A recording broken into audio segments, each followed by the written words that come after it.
हाँ जी, सत श्री अकाल जी प्यारे बच्चों। मैं जगदीप सिंह सरकारी हाई स्कूल शेखोपुर बाग।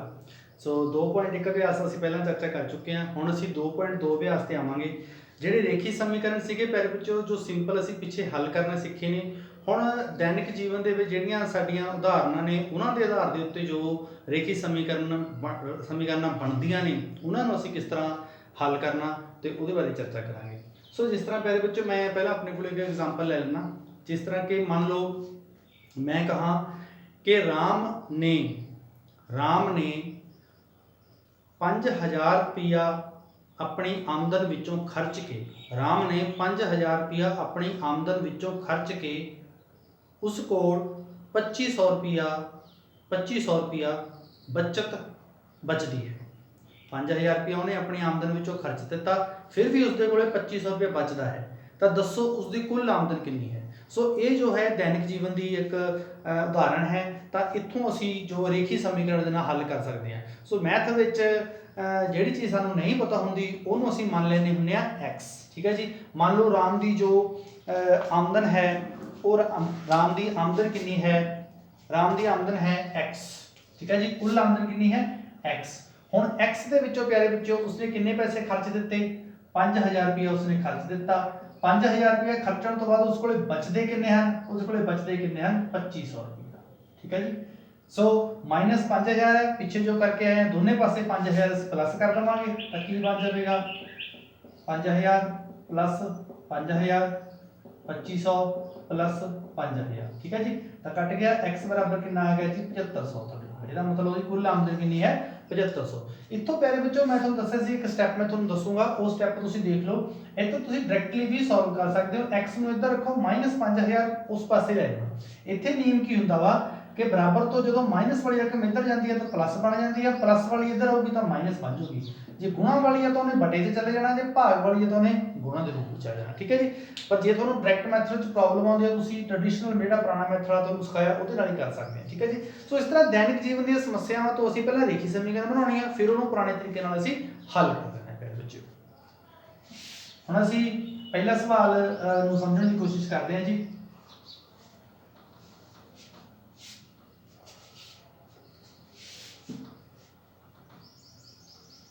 हाँ जी। पहले बच्चों पहला सवाल है कि तुहानू एक संख्या दी है, जे तुहानू किसी संख्या विचों 1/2 घटाउण नूं कहा जाए, सब तो पहली गल तो तुसीं की लिखना है कि मान लो जो संख्या है वो संख्या बराबर की है x। ठीक है जी। हुण प्रश्न अनुसार जिहड़े इंग्लिश मीडियम वाले ने वो अकॉर्डिंग टू क्वेश्चन भी लिख सकते हैं, ATQ अकॉर्डिंग टू क्वेश्चन। ठीक है। तो प्रश्न की कहता हुण स्टेटमेंट नूं समझना, किसी संख्या दे विचों 1/2 घटा दो। लो जी आ संख्या सीगी, इहदे विचों 1/2 घटाता। अगला कहता जे तुसीं घटाता, हुणे तुहाडे कोल घटाउण नाल कुछ ना कुछ आंसर आऊगा, फिर इस आंसर नूं की करो 1/2 नाल गुणा कर दो। लो जी असीं गुणा कर दिंदे जी 1/2 जिस तरह सानूं किहा। कहता जेकर तुसीं इस तरह करोगे किसी संख्या दे विचों 1/2 घटा के जिहड़ा आंसर आऊगा उहनूं 1/2 नाल गुणा कर दो, फिर उस तो बाद जिहड़ा आंसर आऊगा ना वो आंसर किहड़ा होगा, कहता फिर तुहाडे कोल आंसर 1/8 आऊगा। देखो जी। ठीक है जी। तो संख्या पता करो। हुण 1/2 गुणा दे विच सब तो पहला दोनों पासे की कर दो 1/2 नाल की कर दो भाग कर दो। ठीक है जी। तो नहीं सॉरी 1/2 गुणा चा। ठीक है जी। भाग चा इनू पहला गुणा कर दो, दोवें पासे 2 नाल भाग करो। ठीक है जी। x माइनस 1/2 गुणा 1/2 एक मिनट सॉरी गुणा कर रही थी 2 ना। ठीक है 1/8 गुणा 2 आ 2 ना 2 कट गया जी। इधर इधर कितना बच गया x माइनस 1/2, उधर कितना बचूगा जी 4 1/4। हुणे माइनस विच आ, हुण दोनों पासे की कर दो 1/2 जोड़ दो जी, दोवें पासे 1/2 जो x बराबर x माइनस 1/2 प्लस 1/2 बराबर 1/4 प्लस 1/2। ठीक है जी। प्लस 1/2 आ जाएगा मेरे बच्चों। सो ये तरह कट गया, कितना आ गया x। ठीक है जी। x आ गया जी। इधर हम इधर जो है कितना बच गया 1/4 प्लस 1/2। 2। ਹੁਣ ਇਸ ਨੂੰ ਤੁਸੀਂ ਭਾਵੇਂ क्रॉस मल्टीप्लाई मैथड ਨਾਲ ਸੋਲਵ ਕਰ ਦਿਓ, ਭਾਵੇਂ ਤੁਸੀਂ एलसीएम मैथड ਨਾਲ ਸੋਲਵ ਕਰ ਦਿਓ, ਜਿਸ ਤਰ੍ਹਾਂ ਤੁਹਾਨੂੰ ਸਹੀ ਲੱਗਦਾ ਤੁਸੀਂ ਇਹਨੂੰ ਸੋਲਵ ਕਰ ਸਕਦੇ ਹੋ ਜੀ।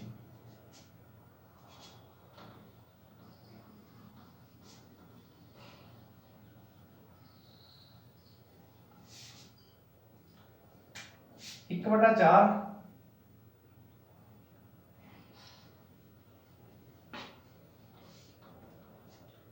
4 प्लस 1/2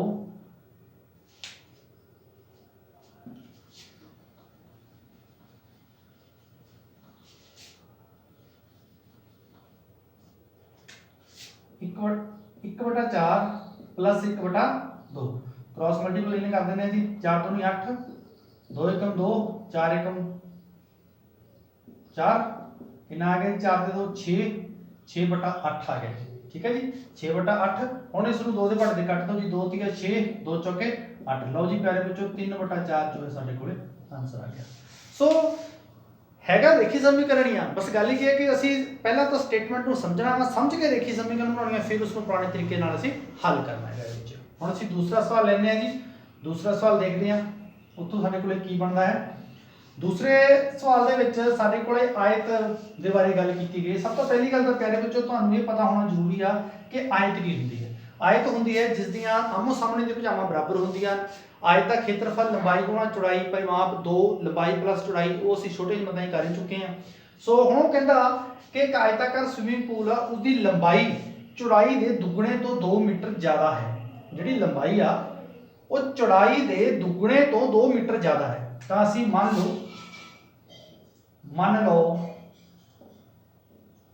चौड़ाई, मान लो चौड़ाई बराबर कितनी है x।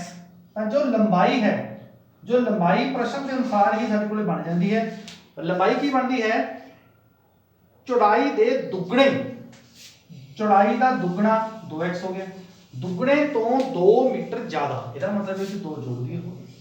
देखो आ सब तो इंपॉर्टेंट चीज है।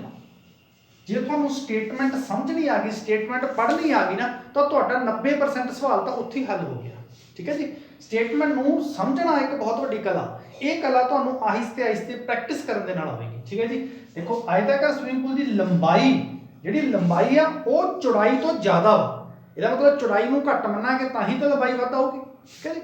जे चौड़ाई नूं x मान लिया, चौड़ाई दे दुगना x तो दुगना 2 गुणा 2x, ਉਹਦੇ ਵਿੱਚ 2 जोड़ दो। लो जी जोड़ता। ਹੁਣ ਅੱਗੇ परिमाप भी दिता है। परिमाप हैगा जी 154 सेंटीमीटर। ठीक है जी 154 मीटर सॉरी। हुण प्रश्न के अनुसार जो है साडे कोले जिहड़ा आयत दा परिमाप, आयत दा परिमाप दा जो सूत्र हुंदा है प्यारे बच्चों वो हुंदा है 2 लंबाई प्लस चौड़ाई। हुण परिमाप तो सानूं दिता होया ऑलरेडी 154, लंबाई कितनी दी है प्यारे बच्चों 2x प्लस 2, चौड़ाई कितनी दी है x। हुण x दे मूहरे कुछ नहीं, तो मूहरे 1 लगा लो, वो तो मैं दस्सिया सीगा। ठीक है जी है ना। 2x ते 1x 3x बन गए 154 2, ये कितने बन गए 3x प्लस 2। हुणे गुणा विच 2 तो दोनों पासे भाग दे दो। ठीक है जी। तो मैं दोनों पासे मैं 2 के नाल भाग देता जी।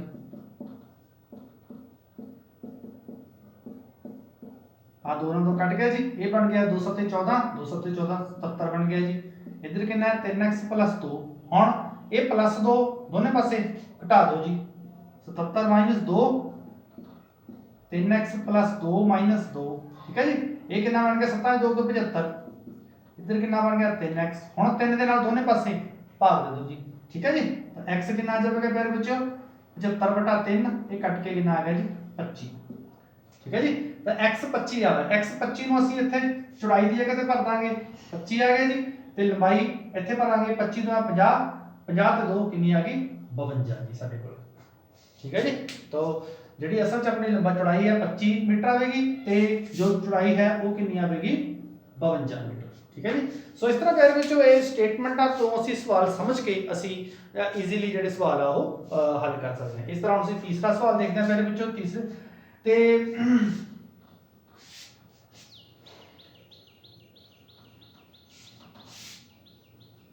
एक मैं छोटी जी गल विच रोकना चाहना वा। ਮੈਨੂੰ ਸ਼ਾਇਦ ਇੱਥੇ ਮਹਿਸੂਸ ਹੋਇਆ ਵੀ ਮੈਂ ਥੋੜੇ ਜਿਹੇ ਸਟੈਪ ਵਿੱਚ ਛੱਡੀ ਗਿਆ ਤੇ ਸ਼ਾਇਦ ਤੁਸੀਂ ਉੱਤੇ ਕਨਫਿਊਜ਼ ਨਾ ਹੋ ਜਾਓ। ਮੈਂ ਥੋੜਾ ਜਿਹਾ ਤੁਹਾਨੂੰ ਉਹਦੇ ਬਾਰੇ ਥੋੜਾ ਜਿਹਾ ਪਹਿਲਾਂ ਬਰੀਫ ਦੇ ਵਿੱਚ ਦੱਸ ਦਵਾਂ। ਜਿਵੇਂ ਮੰਨ ਲਓ 3x ਬਰਾਬਰ 6 ਹੈ, ਠੀਕ ਹੈ ਜੀ। ਤਾਂ ਦੋਨੇ ਪਾਸੇ ਹੁਣ ਸਾਨੂੰ ਭਾਗ ਦੇਣਾ ਪਵੇਗਾ ਨਾ, ਤਾਂ ਇਹਨੂੰ ਡਾਇਰੈਕਟ ਵੀ ਕਰ ਸਕਦੇ ਆ। x ਬਰਾਬਰ ਜਿਹੜਾ 3 ਹੈ ਇਹਦੇ ਨੀਚੇ ਚਲਾ ਜਾਵੇਗਾ, ਕਿੰਨਾ ਆਵੇਗਾ 6/3 ਕੱਟ ਕੇ 2 ਆਂਸਰ ਆ ਜਾਵੇਗਾ। x ਬਰਾਬਰ 2 ਆਂਸਰ ਆ ਜਾਵੇਗਾ, ਠੀਕ ਹੈ ਜੀ। ਜੇ ਮੰਨ ਲਓ ਹੋਵੇ t/5 ਬਰਾਬਰ 6, ਠੀਕ ਹੈ ਜੀ। ਤਾਂ ਦੋਨੇ ਪਾਸੇ 5 ਨਾਲ ਸਾਨੂੰ ਗੁਣਾ ਕਰਨ ਦੀ ਲੋੜ ਨਹੀਂ ਹੈਗੀ, ਤਾਂ t ਜਿਹੜਾ ਹੈ ਆ ਜਿਹੜਾ 5 ਆ ਉਹਦੇ ਉੱਪਰ ਜਾ ਕੇ ਇੱਥੇ ਗੁਣਾ ਹੋ ਜਾਵੇਗਾ, 6 × 5 ਹੋ ਜਾਵੇਗਾ, 6×5 30 ਆਂਸਰ ਆ ਜਾਵੇਗਾ। ਇਹ ਕੁਛ ਕਿਉਂਕਿ ਫਿਰ ਅਸੀਂ ਟ੍ਰੈਡੀਸ਼ਨਲ ਮੈਥਡ ਨਾਲ ਫਿਰ ਸਵਾਲ ਸਾਡਾ ਬਹੁਤ ਹੀ ਲੰਬਾ ਹੋ ਜਾਂਦਾ, ਕਿਉਂਕਿ ਸਮੇਂ ਦਾ ਵੀ ਖਿਆਲ ਰੱਖਣਾ ਹੈ ਨਾ। ਜਿਹੜੀਆਂ ਦੇਖੋ ਟੈਕਨੀਕ ਕਿਉਂ ਬਣਾਈਆਂ ਜਾਂਦੀਆਂ ਨੇ ਕਿ ਜਦੋਂ ਵੀ ਅਸੀਂ ਸਾਮਾ ਉਹਨੂੰ ਜਲਦੀ ਤੋਂ ਜਲਦੀ ਸੋਲਵ ਕਰ ਸਕੀਏ, ਠੀਕ ਹੈ ਜੀ। ਇਹੀ ਟੈਕਨੀਕ ਆ, ਇਹੀ ਸਾਡੇ ਐਜੂਕੇਸ਼ਨ ਸਿਸਟਮ ਦਾ ਬੇਸ ਆ, ਠੀਕ ਹੈ। ਅੱਗੇ ਕੰਪੀਟੀਸ਼ਨ ਐਗਜ਼ਾਮ ਹੋਣੇ ਆ ਤਾਂ 120 ਮਿੰਟ ਦੇ ਵਿੱਚ ਤੁਸੀਂ ਇੰਨੇ ਸਵਾਲ ਕਰਨੇ ਆ, ਤਾਂ ਉਹ ਸਮਾਂ ਵੀ ਦੇਖਦੇ ਨੇ, ਠੀਕ ਹੈ ਜੀ। ਨਹੀਂ ਤਾਂ ਫਿਰ ਬੰਦਾ 24 ਘੰਟੇ ਬੈਠਾ ਰਹੇ, ਉਹ ਤਾਂ ਸਾਰੀ ਦਿਹਾੜੀ ਬਹਿ ਕੇ ਸਵਾਲ ਕੱਢੀ ਜਾਊਗਾ, ਕੋਈ ਟਾਈਮ ਦੀ ਲਿਮਿਟ ਹੀ ਨਹੀਂ ਹੈਗੀ, ਠੀਕ ਹੈ ਨਾ। ਸੋ ਟੈਕਨੀਕ ਸਿੱਖਣੀ ਤਾਂ ਜ਼ਰੂਰੀ ਆ, ਠੀਕ ਹੈ ਜੀ। ਜੇ 3 × x ਆ 3 ਸਿੱਧਾ ਥੱਲੇ ਜਾਣਾ, ਤੇ ਜੇ ਬਟਾ ਦੇ ਵਿੱਚ ਆ ਸਿੱਧਾ ਗੁਣਾ ਹੋਣਾ, ਜੇ ਇੱਧਰ ਪਲੱਸ ਵਿੱਚ ਆ ਤਾਂ ਆਟੋਮੈਟਿਕਲੀ ਉੱਧਰ ਜਾ ਕੇ ਮਾਈਨਸ ਹੋ ਜਾਣਾ, ਮਾਈਨਸ ਅਤੇ ਇੱਧਰ ਆ ਕੇ ਪਲੱਸ ਹੋ ਜਾਣਾ। ਇਹ ਟੈਕਨੀਕ ਆ ਜੀ। ਇਸੇ ਟੈਕਨੀਕ ਦੇ ਅੰਤਰਗਤ ਤੁਸੀਂ ਜਲਦੀ ਤੋਂ ਜਲਦੀ ਸਵਾਲ ਨੂੰ ਹੱਲ ਕਰਨ ਦੇ ਯੋਗ ਬਣੋਗੇ। ਜਿਸ ਤਰ੍ਹਾਂ ਕਿ ਮੈਂ ਹੁਣ ਇੱਕ ਤੁਹਾਨੂੰ ਹੋਰ ਐਗਜ਼ਾਮਪਲ ਦੱਸਦਾ। ਜਿਸ ਤਰ੍ਹਾਂ ਲਿਖਿਆ ਹੋਵੇ 3x + 5 = 11, ਠੀਕ ਹੈ। ਤਾਂ ਇਹਨੂੰ ਅਸੀਂ ਡਾਇਰੈਕਟ ਵੀ ਕਰ ਸਕਦੇ ਹਾਂ। 3x ਆ ਜਿਹੜਾ 5 ਆ ਉਧਰ ਜਾਊਗਾ ਪਲੱਸ ਆ, ਇਹ ਪਲੱਸ ਤੋਂ ਉਹਦੇ ਕੀ ਬਣ ਜਾਊਗਾ ਮਾਈਨਸ, 11 - 5 3x = 6। ਹੁਣ x ਇੱਧਰ ਰਹਿ ਜਾਊਗਾ, 3 ਥੱਲੇ ਚਲਾ ਜਾਊਗਾ, 6/3 ਕੱਟ ਕੇ 2 ਆਂਸਰ ਆ ਗਿਆ, ਠੀਕ ਹੈ ਜੀ। ਸੋ ਪਿਛਲੇ ਸਵਾਲ ਵਿੱਚ ਮੈਂ ਥੋੜੀ ਜਿਹੀ ਸਪੀਡ ਦੇ ਨਾਲ ਕੰਮ ਕੀਤਾ, ਹੁਣ ਮੈਂ ਅੱਗੇ ਇਸੇ ਟੈਕਨੀਕ ਨੂੰ ਯੂਜ਼ ਕਰੂੰਗਾ ਤੇ ਤੁਸੀਂ ਇਸੇ ਟੈਕਨੀਕ ਦੇ ਵਿੱਚ ਮਾਹਰ ਬਣਨਾ ਵਾ। 2.1 ਵਾਲੀ ਟੈਕਨੀਕ ਉਹ ਠੀਕ ਆ, ਕਿਸੇ ਹੱਦ ਤੱਕ ਛੋਟੇ ਸਵਾਲਾਂ 'ਚ ਲਾਗੂ ਹੋ ਸਕਦੀ ਹੈ, ਪਰ ਵੱਡੇ ਸਵਾਲ ਤਾਂ ਪਹਿਲਾਂ ਹੀ ਬਹੁਤ ਵੱਡੇ ਨੇ, ਉਹਨਾਂ 'ਚ ਅਸੀਂ ਉਹ ਟੈਕਨੀਕ ਲਾਗੂ ਨਹੀਂ ਕਰ ਸਕਦੇ। ਤੀਸਰੇ ਸਵਾਲ ਵਿੱਚ ਕੀ ਹੈ ਕਿ ਇੱਕ ਸਮ ਦੋਭੁਜੀ ਤ੍ਰਿਭੁਜ ਆ। ਸਮ ਦੋਭੁਜੀ ਤ੍ਰਿਭੁਜ ਜਿਹੜੀ ਕਿ ਸਮ ਦੋਭੁਜ ਜਿਹਦੇ ਦੋ ਭੁਜਾਵਾਂ ਬਰਾਬਰ ਹੋਣ, ਤਾਂ ਹੁਣ ਤੀਸਰੇ ਸਵਾਲ 'ਚ ਮੰਨ ਲਓ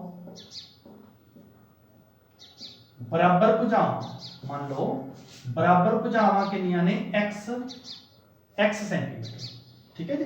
ਤਾਂ ਉਹਨਾਂ ਦਾ ਪਰਿਮਾਪ ਦਿੱਤਾ ਹੋਇਆ, ਤਾਂ ਫਿਰ ਪ੍ਰਸ਼ਨ ਅਨੁਸਾਰ ਲਿਖ ਸਕਦੇ ਹੋ। ਤ੍ਰਿਭੁਜ ਦੀਆਂ ਕਿੰਨੀਆਂ ਭੁਜਾਵਾਂ 3 ਹੁੰਦੀਆਂ ਨੇ, x + x, ਤੀਜੀ ਭੁਜਾ ਆਪਾਂ ਨੂੰ ਦਿੱਤੀ ਹੈ 4/3। ਇਹਨਾਂ ਦਾ ਪਰਿਮਾਪ ਕਿੰਨਾ ਦਿੱਤਾ ਹੈ 4 ਸਹੀ 2/15। ਹੁਣ x ਤੇ x ਕਿੰਨੀ ਬਣ ਗਈ 2x + 4/3 ਬਰਾਬਰ, ਇਹਨੂੰ ਸਹੀ ਤੋੜ ਦੋ, 15 ਚੌਕੇ 60, 60 ਤੇ 2 62/15, ਠੀਕ ਹੈ ਜੀ। 4/3 ਨੂੰ ਪਰਲੇ ਪਾਸੇ ਚਲਾ ਜਾਊਗਾ, 2x = 62/15 - 4/3।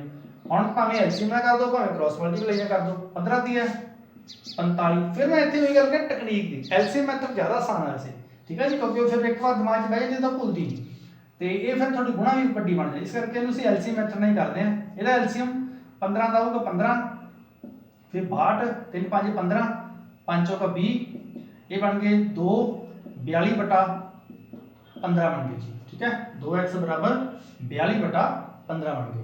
ਹੁਣ ਇਸ ਨੂੰ ਤੁਸੀਂ 3 ਦੇ ਪਹਾੜੇ ਤੇ ਕੱਟ ਵੀ ਸਕਦੇ ਹੋ, 3 × 1 3, 3 ਚੌਕੇ 12, 3 × 5 = 15। ਇਹ ਕਿੰਨਾ ਆ ਗਿਆ ਜੀ 2x = 14/5 ਆ ਗਿਆ ਜੀ। ਸੋ x ਬਰਾਬਰ ਜਿਹੜਾ ਹੈ ਗੁਣਾ ਦੇ ਵਿੱਚ ਹੈ, ਉੱਧਰ ਜਾ ਕੇ ਨੀਚੇ ਚਲਾ ਜਾਵੇਗਾ, ਗੁਣਾ 1/2, ਤਾਂ ਕਿੰਨਾ ਆ ਗਿਆ ਜੀ 14/5 × 10। ਲਓ ਜੀ, ਇਹ ਤੁਹਾਡਾ 14/10 ਸੈਂਟੀਮੀਟਰ ਆਨਸਰ ਆ ਗਿਆ। ਇਸ ਨੂੰ ਤੁਸੀਂ ਸਹੀ ਦੇ ਵਿੱਚ ਵੀ ਕਨਵਰਟ ਕਰ ਸਕਦੇ ਹੋ, ਬਟ ਵੈਸੇ ਸਹੀ ਦੇ ਵਿੱਚ ਕਨਵਰਟ ਕਰਨ ਦੀ ਲੋੜ ਨਹੀਂ ਹੈਗੀ, ਕਿਉਂਕਿ ਸਾਡੇ ਕੋਲੇ ਪਹਿਲਾਂ ਹੀ ਦਿੱਤਾ ਗਿਆ, ਠੀਕ ਹੈ ਜੀ। ਸੋ ਇਸ ਤਰ੍ਹਾਂ ਫਿਰ ਵਿੱਚੋਂ ਇਹ ਸਵਾਲ ਨੇ, ਮੈਂ ਫਿਰ ਦੇਖੋ 2x 4/3 ਬਣ ਗਿਆ, 62 ਇੱਧਰ ਚਲ ਗਿਆ, 15 ਉੱਤਮ ਆ ਗਿਆ ਤਾਂ 62 ਆ ਗਿਆ 20, ਠੀਕ ਹੈ। 2 × 0 6 × 42, 3 × 14 42, 15 ਥੱਲੇ ਆ ਗਿਆ, 14/10 ਤੁਹਾਡੇ ਕੋਲੇ ਉੱਤਰ ਆ ਗਿਆ। ਇਸ ਤਰ੍ਹਾਂ ਅਸੀਂ ਚੌਥਾ ਸਵਾਲ ਦੇਖਦੇ ਹਾਂ ਜੀ, ਕਿਉਂਕਿ ਸਵਾਲ ਜ਼ਿਆਦਾ ਨੇ, ਥੋੜੀ ਜਿਹੀ ਮੈਨੂੰ ਸਪੀਡ ਇਨਕਰੀਜ਼ ਕਰਨੀ ਪੈਂਦੀ ਆ, ਪਰ ਜਿੰਨਾ ਤੁਸੀਂ ਪ੍ਰੈਕਟਿਸ ਕਰੋਗੇ ਪਹਿਲੇ ਵਿੱਚ ਉਹ ਤੁਹਾਨੂੰ ਜਲਦੀ ਸਮਝ ਆਉਣ ਦੀ ਇਹਦੇ ਵਿੱਚ ਕੋਸ਼ਿਸ਼ ਹੋਊਗੀ। ਚੌਥੇ ਸਵਾਲ 'ਚ ਦੋ ਸੰਖਿਆਵਾਂ ਦਾ ਜੋੜ 95 ਹੈ, ਜੇਕਰ ਇੱਕ ਸੰਖਿਆ ਦੂਜੀ ਨਾਲੋਂ 15 ਜ਼ਿਆਦਾ ਹੈ, ਇੱਕ ਸੰਖਿਆ ਦੂਜੀ ਨਾਲੋਂ 15 ਜ਼ਿਆਦਾ ਹੈ, ਭਾਵ ਕਿ ਜੇ ਮੰਨ ਲਓ ਪਹਿਲੀ ਸੰਖਿਆ, ਹੁਣ ਮੰਨ ਲਓ ਪਹਿਲੀ ਸੰਖਿਆ, ਮੰਨ ਲਓ ਜੋ ਪਹਿਲੀ ਸੰਖਿਆ ਪਹਿਲੇ ਵਿੱਚੋਂ ਉਹ x ਹੈ, ਦੂਜੀ ਉਹ ਤੋਂ 15 ਜ਼ਿਆਦਾ ਹੈ, दूजी जिहड़ी है वो 15 कितनी है ज़्यादा। ਇਹਦਾ मतलब x ਦੇ ਵਿੱਚ 15 ਜ਼ਿਆਦਾ। ਦੇਖੋ ਇੱਕ ਹੁੰਦੀ ਹੈ ਦੋ ਗੁਣੀ, ਉਹਦੇ ਚ ਗੁਣਾ ਕਰਨੀ ਆ। ਜਦੋਂ 15 ਜ਼ਿਆਦਾ ਹੈ 15 ਘੱਟ ਹੈ ਉਦੋਂ ਅਸੀਂ ਜੇ 15 ਜ਼ਿਆਦਾ ਹੈ ਤਾਂ ਪਲੱਸ ਕਰਨੀ ਹੈ, ਜੇ ਘੱਟ ਹੈ ਤਾਂ ਮਾਈਨਸ ਕਰਨੀ ਹੈ। ਠੀਕ ਹੈ, ਇਸ ਗੱਲ ਦਾ ਖਾਸ ਖਿਆਲ ਰੱਖਿਓ। ਹੁਣ ਫਿਰ ਅਸੀਂ ਪ੍ਰਸ਼ਨ ਦੇ ਅਨੁਸਾਰ ਕੀ ਕਹਿੰਦਾ ਹੈ, ਦੋਨਾਂ ਸੰਖਿਆਵਾਂ ਦਾ ਜੋੜ ਕਿੰਨਾ ਹੈ ਜੀ?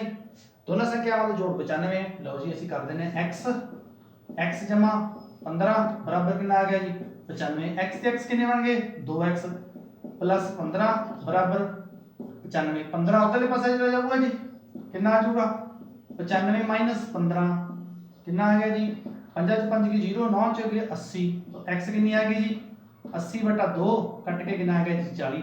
हुण इत्थे आंसर नहीं छड्डना, जो ਅਸੀਂ ਮੰਨਿਆ ਸੀ ਉਹ ਆ ਸਾਡਾ ਉੱਥੇ ਸ਼ੁਰੂ ਕਰਨਾ। ਪਹਿਲੀ ਸੰਖਿਆ ਕਿੰਨੀ ਆਏਗੀ x 40 ਤੇ ਦੂਜੀ ਇਹ ਤੋਂ ਕਿੰਨੀ ਜ਼ਿਆਦਾ ਸੀਗੀ ਪਿਆਰੇ ਬੱਚਿਓ 40 ਵਿੱਚ 15 जोड़ दो कितने बन गए 55। ठीक है जी। हम देखो 55 ਦੇ ਚੈੱਕ ਵੀ ਕਰ ਸਕਦੇ, 55 ਤੇ 40 ਦਾ ਜੋੜ 95 ਹੈ। ਕਿਹਾ ਸੀ ਨਾ ਦੋ ਸੰਖਿਆਵਾਂ ਦਾ ਜੋੜ 95 ਹੈ, ਬਣ ਗਿਆ ਨਾ 95। ਠੀਕ ਹੈ ਜੀ। ਇਸੇ ਤਰ੍ਹਾਂ ਦੇ ਸਵਾਲ ਨੇ, ਬੜੇ ਸੌਖੇ ਸਵਾਲ ਨੇ, ਕੋਈ ਬਹੁਤੇ ਔਖੇ ਸਵਾਲ ਨਹੀਂ ਹੈਗੇ। ਹੁਣ ਅਸੀਂ ਪੰਜਵਾਂ ਸਵਾਲ ਦੇਖਦੇ ਹਾਂ ਜੀ।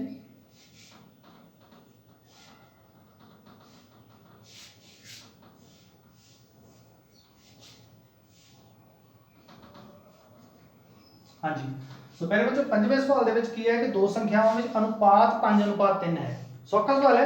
जो अनुपात हुंदा है ना तो असीं उहदे विच बहुत सानू सौखा हो जाता। अनुपात नूं जो टुटदा है ना तो सानू कांस्टेंट उहदे नाल लगदा है। ठीक है, तो असीं मान लो पहली संख्या जो है तुहाडी, जो पहली है, पंजवां सवाल है जी, जो पहली संख्या है तुहाडी मान लो 5x है, दूजी है 3x।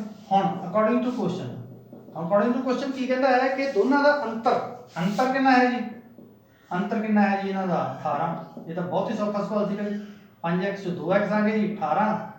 x बराबर कितनी आ गई जी 18/2 कटिंग की 9, तो x 9 आ गई, इत्थे भर दो। हुण पहली संख्या जिहड़ी है तुहाडी वो कितनी आ गई 5 गुणा 9, ये बन गई 3 गुणा 9 कितना आ गया जी 5 9 45, 3 9 27। 45 ਦੇ 27 ਤੁਹਾਡੇ ਆਨਸਰ ਆ ਗਏ ਜੀ। ठीक है जी। तो ये मैं इत्थे कर दिता, बट तुसीं इहनूं प्रॉपर तरीके नाल इत्थे इस तरह ना डिटेल दे विच लिखना है। 5 गुणा 9 बराबर 45, फिर 3 गुणा 9 बराबर 27।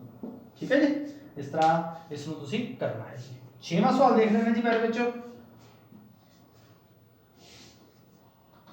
बच्चों मैथ औखा विषय नहीं हुंदा। मैथ थोड़ा जिहा तर्कशील लॉजिकल मैथड हुंदा वा, लॉजिकल दे लॉजिक लगदा वा। एक साडे अध्यापक साहब सानूं दसदे हुंदे सीगे कि जिहने मैथ नाल पाली यारी ਉਹਦੀ हर थां ते सरदारी। ठीक है ना। सो ਜਦੋਂ ਤੁਸੀਂ मैथ ਨੂੰ ਪਿਆਰ ਕਰਦੇ ਹੋ ਤਾਂ ਹਰ ਇੱਕ ਕੰਪੀਟੀਸ਼ਨ ਐਗਜ਼ਾਮ ਦੇ ਵਿੱਚ ਤੁਹਾਨੂੰ ਇਹ ਸਹਾਇਤਾ ਕਰੂਗਾ ਤੇ ਕਿਤੇ ਨਾ ਕਿਤੇ ਤੁਹਾਨੂੰ ਜ਼ਰੂਰ ਕਾਮਯਾਬ ਕਰੂਗਾ ਹੀ ਕਰੂਗਾ। ਮੈਂ ਇਹ ਗਰੰਟੀ ਹੈ ਤੁਹਾਨੂੰ, ਜੇ ਤੁਸੀਂ ਮੈਥ ਨਾਲ ਉਹਨੂੰ ਪਿਆਰ ਦੇ ਨਾਲ ਮੁਹੱਬਤ ਦੇ ਨਾਲ ਕਰਦੇ ਆ। ਠੀਕ ਹੈ ਜੀ। 6ਵਾਂ ਸਵਾਲ ਕਰਦੇ ਹਾਂ ਜੀ। 3 लगातार संपूर्ण संख्यावां। लगातार संख्यावां जिवें एक 5 आ, उदों गां वाली 6, उदों गां वाली 7।